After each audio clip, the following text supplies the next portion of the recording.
Yes, we do have the potential for some flooding from Debbie late this week, but the tornado threat, thankfully, is very low. Meteorologist John DePasquale recently spoke with a storm chaser to get his take on the uptick in tornadoes this year. What a summer it's been when it comes to heat and severe weather across the Empire State.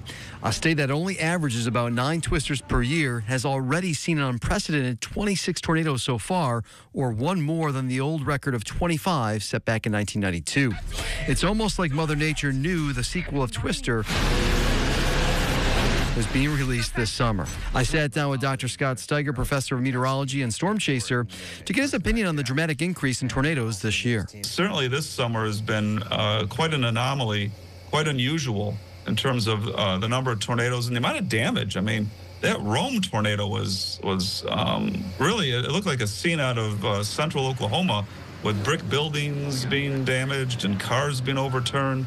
So it is, this summer has been unusual for severe weather and tornadoes in particular in New York.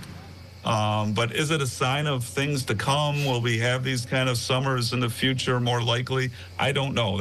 We need to do more research to see if that's going to happen. Yes, the improvement in technology and the number of storm chasers out there has greatly increased too, which likely contributed to the uptick in tornadoes confirmed, according to Dr. Steiger. But I think the environment this summer, several times this summer, just was more conducive to tornadoes than usual. But it's overall been a warm, humid summer this year.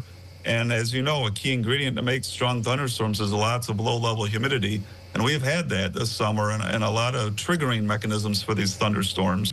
Why are so many fascinated by severe storms, especially tornadoes?